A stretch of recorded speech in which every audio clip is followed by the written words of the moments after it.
নতুন মুদ্রানীতিতে ব্যবসায়ীদের জন্য কোনো সুখবর নেই বলে মনে করেন এফবিসিসিআইয়ের সাবেক সভাপতি আব্দুল আওয়াল মিন্টু। বলেন, ব্যাংক ঋণের উচ্চ সুদ দিয়ে নতুন বিনিয়োগ কঠিন হবে ব্যবসায়ীদের। আর নতুন মুদ্রানীতিকে গতানুগতিক বলছেন বিশ্লেষকরা। মাসুম মিয়ার প্রতিবেদন।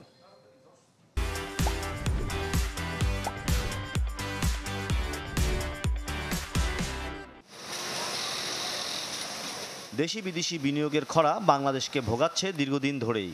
তার উপর রাজনৈতিক অস্থিরতা, আর্থিক খাতের দুরবস্থা সহ সার্বিক পরিস্থিতি নিয়ে চিন্তায় পড়েছেন ব্যবসায়ীরা।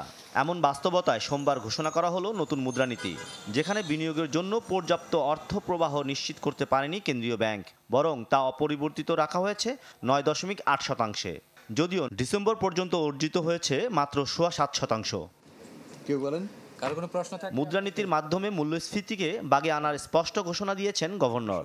ফলে নীতি সুধারও অটল রেখেছেন 10%, যার ফলে ব্যাংক থেকে ঋণ নিতে গ্রাহকদের গুনতে হচ্ছে 15% পর্যন্ত সুদ।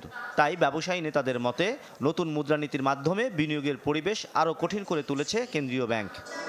বাংলাদেশের মতো দেশ, যেখানে প্রতিটি ইন্ডাস্ট্রি কাঁচামাল আমদানি নির্ভর, প্রতিটি খাদ্যপণ্য আমদানি নির্ভর, সেখানে যদি আপনার সংকুচিত মুদ্রানীতি ফলো করেন, তাহলে কিন্তু আমি মনে করি সমস্যা কমার চেয়ে মূল্যস্ফীতির সমস্যা আরও বেড়ে যাবে। দেশের ব্যাংক খাতের বড় সংকট খেলাপি ঋণ, যা জুন নাগাদ 30% ওঠার আভাস দিয়েছেন গভর্নর। এছাড়া পাচারের অর্থ ফেরানোর প্রক্রিয়াও দীর্ঘমেয়াদী, ফলে শীঘ্রই ফিরছে না ব্যাংক খাতে স্থিতিশীলতা। বিশ্লেষকরা বলছেন, শুধু ব্যাংক খাত নয়, উন্নত করতে হবে সার্বিক ব্যবসার পরিবেশ। যে মুদ্রানীতিটা ঘোষণা করেছে, এটা একটা গতানুগতিক একটা মুদ্রানীতি, অর্থাৎ এর মধ্যে নতুন কিছু নেই। বিগত 6 মাসে আমাদের অর্থনীতিতে এমন কোনো পরিবর্তন আমরা অর্জন করতে সক্ষম হই নাই, যার কারণে মুদ্রানীতিটাকে আমরা কিছুটা হলেও বিনিয়োগ বান্ধব করতে সক্ষম হতাম। বিদেশি মুদ্রার বাজার নিয়ে নতুন কোনো দিক নির্দেশনা আসেনি মুদ্রানীতিতে।